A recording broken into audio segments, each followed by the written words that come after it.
Welcome back to the Romper Room Podcast, everybody. We're going to be continuing our Run Deep Poker Tournament series. And this time around, we're going to be tackling a book that, is practically a legend in the sit-and-go world. Oh, yeah.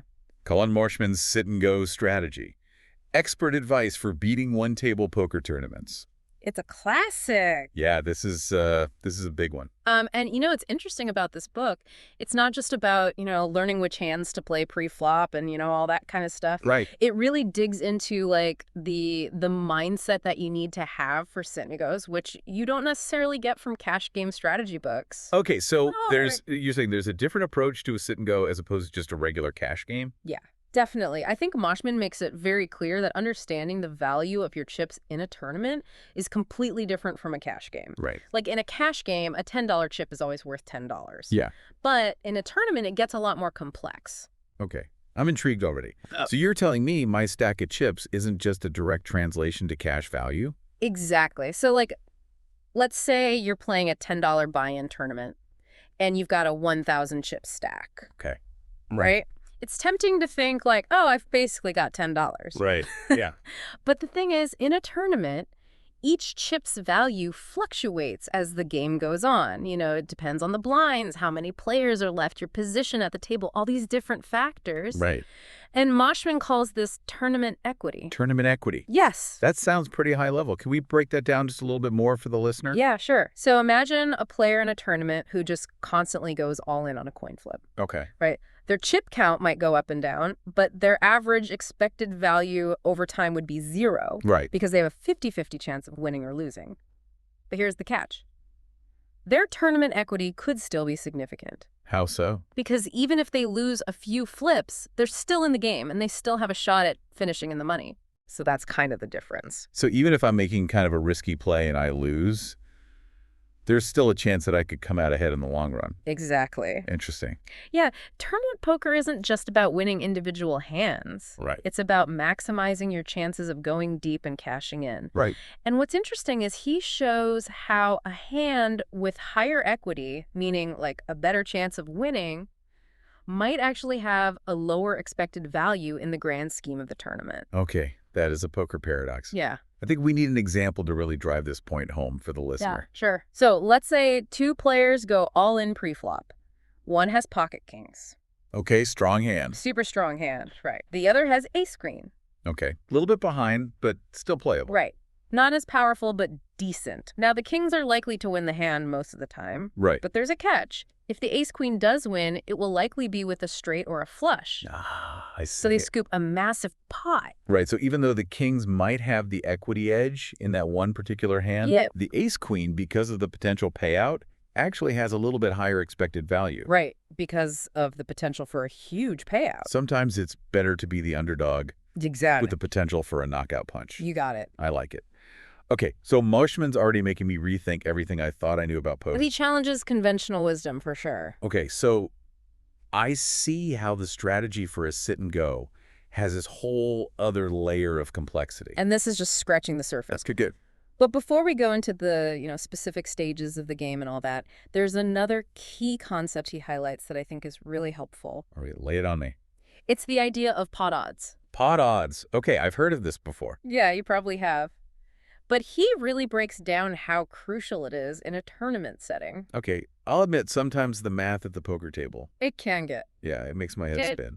So can you break down pot odds in a way that would make sense for the listener even under pressure at the table? Sure. So essentially, pot odds tell you if calling a bet is mathematically sound or not.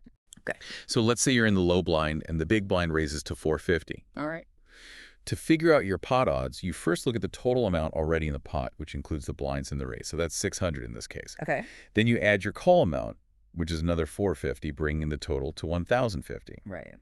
The pot odds are the ratio of the total pot to your call amount, Okay. which is 600 to 450. 600 to 450. Let's simplify that. And it's about 1.3 to 1. Okay, so that 1.3 to 1, what does that tell me? It means that to make a profitable call, you need to win the hand at least 30% of the time. Oh, I see. If your chances of winning are lower than that, calling is a losing play in the long run, even if you win the pot occasionally. So it's not just about gut feeling. It's about There's actual math involved? Yeah, there's actual math involved. Yeah, and that's what he wants you to do. Interesting. He wants you to analyze each situation with a critical eye, considering both the immediate pot and your overall tournament goals. All right, so I'm seeing how all of this ties together, but even in the early stages, Moshman really emphasizes the importance of being observant Yeah. and recognizing your opponent's tendencies. Absolutely. So he breaks down several player types that you'll encounter at the table.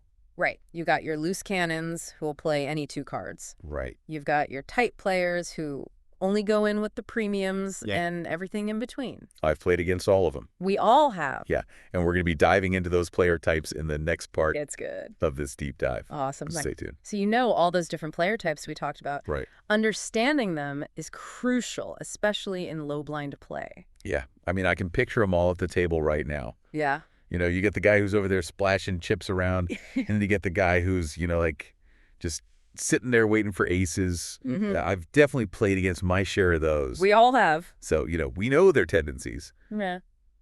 But how do we actually use that to our advantage? That's where I think I need a little help. Yeah, that's where Moshman's advice gets really interesting. Okay. He gives specific strategies for how to exploit each player type. Okay. So, for example, against a loose player, you can tighten up your own starting hand requirements. Oh, okay. Waiting for a strong hand to trap them. Right. And against a tight player, you can raise more often, stealing blinds and putting pressure on them to make tough decisions. So also like you're mirroring their style in a sense. Kind of, yeah. Hmm. It's about recognizing their patterns and adjusting your play accordingly. So it's not just about the cards I'm holding. It's about understanding my opponents and kind of using their weaknesses against them. Exactly. And it goes beyond just the cards they're playing, recognizing patterns in their betting, Right. the timing of their actions, even their demeanor at the table. Yeah. All of that can give you a significant edge. Interesting. He calls this hand reading. Hand reading. And it's a skill that really separates the good players from the great ones. Okay, so I'm starting to see how this all fits together. But what happens when the blinds go up, when we move into that mid-blind play? Does the strategy kind of completely change? It definitely shifts gears. Yeah. As the blinds increase, your stack size relative to the blinds gets smaller. Right. And suddenly you have less room for error. So the game gets a lot more intense. Yeah. Mistakes become much more costly. So should we be playing more cautiously? Or should we be trying to be more aggressive? Well, that's the tricky part. Yeah. Moshman emphasizes that hand selection becomes absolutely crucial in the mid-blinds. Okay. You want to focus on premium hands, but you also need to recognize opportunities to steal blinds when the situation is right. So if I'm sitting there and I'm in middle position and I've got a hand like ace-king, how do I decide if this is a spot where I raise for value or try to steal the blinds? Yeah. It's a tough call. Yeah, that's a great question. And Moshman offers specific guidelines based on your position, your stack size, and your opponent's tendencies. If you have a decent stack and the players behind you are tight, it might be a good spot to try and steal. Okay. But you also need to consider your opponent's stack sizes. Right. If they're short stacked, they might be more likely to gamble. And just call you. Yeah, call your raise, even with weaker hands. Yeah, you don't want to run into a guy who's desperate. Exactly. Yeah. So it's all about weighing those risks and rewards. Right. And sometimes his advice might surprise you. Okay, like what kind of surprising advice are we talking about? Well, he actually advises playing cautiously, even with premium hands like pocket aces or kings. Oh, really? Yeah, let's say you have a decent stack in the big blind raises. Okay. And a player before you calls, Right. Moshman suggests just calling with your aces or kings rather than re-raising. Wow, even with the best starting hand. Yeah.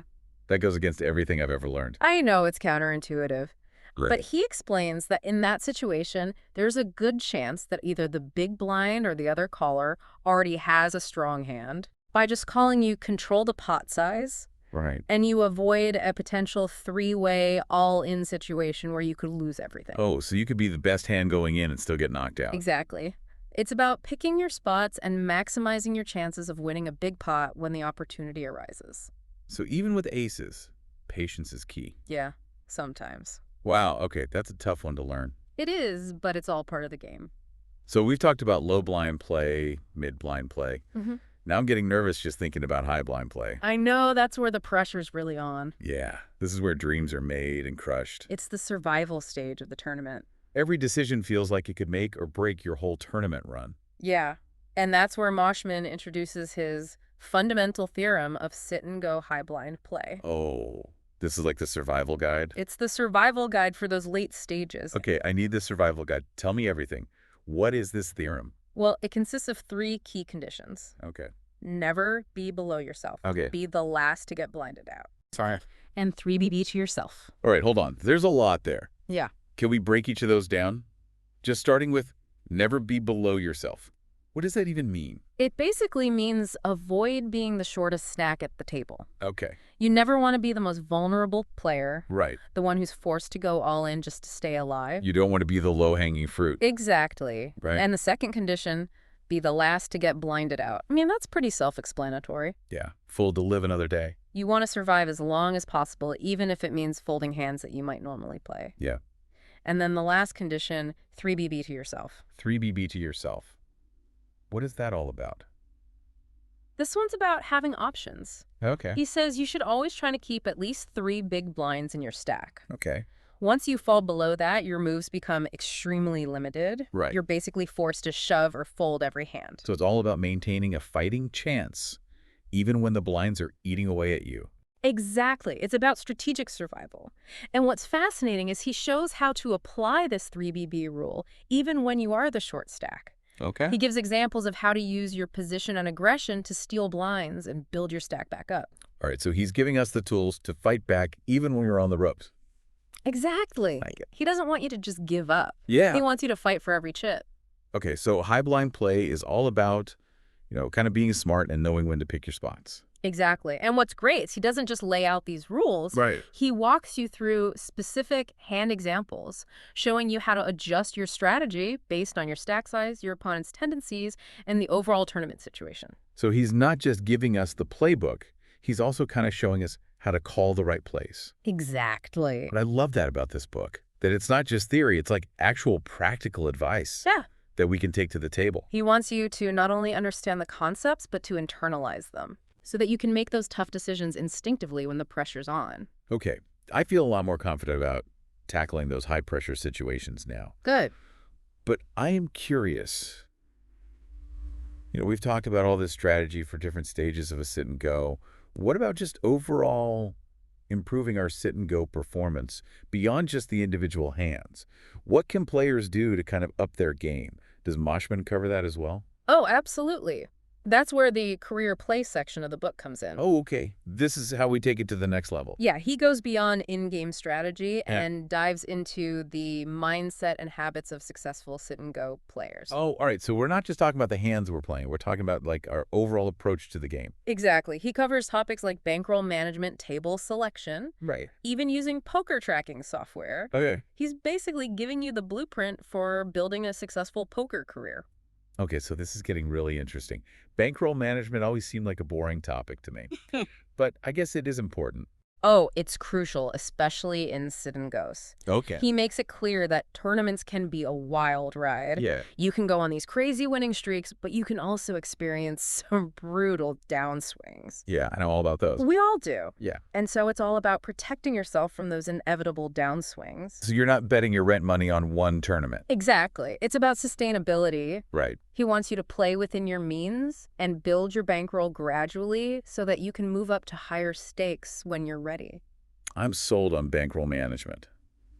What about table selection?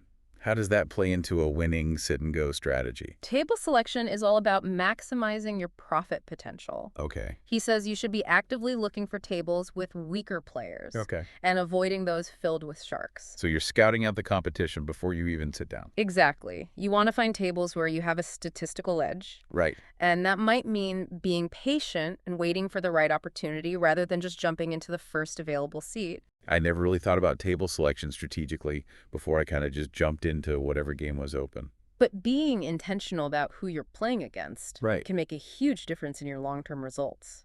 That makes sense. He also talks about using poker tracking software to gain even more insight into your opponents. Oh, okay. Yeah, I've heard about those programs. Yeah. But I always thought that was more for like the serious online grinders. Right. How could that help like a casual sit-and-go player? Well, poker tracking software lets you gather data on your opponents. Oh, wow. So you can track their playing styles, their tendencies, their weaknesses. So it's like having a cheat sheet on my opponents. Kind of, yeah. Yeah. It can reveal patterns in their betting, their pre-flop raising ranges, their post-flop aggression levels. Oh, wow. And all this information can help you make more informed decisions about how to play against them. So there's this whole other dimension to sit and goes that goes beyond just playing your own cards. It's Exactly. about observation and analysis. And strategy. And that's what's so cool about his book. Yeah. He really pulls back the curtain Yeah. and unveils this complexity and nuance of sit-and-go strategy. It's like this whole hidden world that we didn't even know about. Yeah. So we've covered a lot of ground today, from tournament equity to high blind play and now even career management. Yeah, it's been a good discussion. But there's one more thing I want to ask you about before we wrap up this part of the deep dive. Okay. Moshman also talks about profit-increasing skills and techniques. Yes! That sounds like where the real magic happens. It is. In the next part, we'll dive into those techniques and explore how Moshman helps you become a poker detective, Okay. reading your opponents, Yeah. and turning their tells into your profit. Okay. I am ready to put on my detective hat. All right, sounds good. All right, so I'm ready to put on my detective hat here. And we've talked about bankroll management table selection. Yeah. But now I want to get into those profit-increasing skills and techniques. Yeah, the really fun stuff. Yeah, this is like where we really separate the amateurs from the pros, right? It is. And Moshman dedicates a whole chapter to hand-reading techniques. Okay. And he really stresses the importance of observing your opponents. You know, it's Yeah. about extracting information from their betting patterns, their timing, even their body language. So it's not just about crunching the numbers and calculating pot odds. There's a psychological element to it as well. Absolutely. Yeah. Think of it like being a poker detective. You need to be paying attention to their betting sizes. Their timing tells their physical reactions. All of these things can give you clues about the strength of their hands. Okay, so give me some specific examples. Mhm. What kind of tells should we be looking for? What are some common patterns that maybe reveal an opponent's hand? Well, he gives some great examples. Let's say a player bets strongly on the flop, but then checks on the turn. Good. That could mean that they were representing a strong hand initially, but they missed their draw. Yep. And now they're hoping that you'll fold, but they're actually vulnerable. So they're trying to bluff their way through it. Exactly. Okay, I can see how that could be effective if you're not really paying attention. Exactly. Another example. A player checks the flop, then suddenly bets big on the river. Okay. That could be a sign of weakness. Oh, okay. They might be trying to bluff with a weak hand, hoping to scare you off. So it's about recognizing these inconsistencies in their betting patterns. Yeah. Kind of those moments where their actions don't quite match up with maybe the strength of their actual hand. Exactly. Remember, poker is a game of deception. Right. Your opponents are constantly trying to mislead you. And Moshman wants you to see through those deceptions. This is like taking hand reading to a whole other level. I mean, there's so much more to this than just memorizing starting hands and pot odds. Yeah, and that's what I think makes his book so valuable is he opens your eyes to these subtle nuances of the game, Right. and he helps you understand the psychology behind your opponent's actions. This is fantastic. I feel like I have a whole new set of tools to analyze my opponents. But let's kind of bring it back to the listener for a second. What are the key takeaways that they should remember from Colin Moshman's sit-and-go strategy? What are the things that are really going to help them, win their next tournament? Well, I think the biggest takeaway is that sit-and-go tournaments are not just about luck. They require skill strategy and mental toughness. Understanding the dynamics of each stage of the tournament, adapting to different stack sizes, and recognizing your opponent's weaknesses are all crucial for success. And I think, as Moshman emphasizes, continuous learning is key. Mm. The poker world is always evolving, so you need to kind of stay ahead of the curve. Absolutely. It's about analyzing your own play, Yeah. studying the game, and adapting to new trends and strategies. Yeah, he really encourages players to become students of the game, to Yeah. constantly be refining their skills and expanding their knowledge. So for all of our listeners out there who are ready to crush their next sit-and-go, I highly recommend checking out Colin Moshman's sit-and-go strategy. I think it's really a game changer no matter what your skill level is. It is. It's a great book. But before we wrap up, I have one final question for our listeners out there. Think about everything that we've discussed today. How can you apply these insights from Moshman's book to your next sit-and-go? What specific adjustments will you make to your strategy? And remember, becoming a winning sit-and-go player takes time and dedicated effort. But with the right guidance and a commitment to continuous learning, you can achieve incredible results. It's a journey, but it's a rewarding one. Absolutely. Thanks for joining us on this deep dive into Colin Moshman's sit-and-go strategy. Okay. We hope you learned some valuable insights that will help you dominate at the poker table. Until next time, good luck and good cards.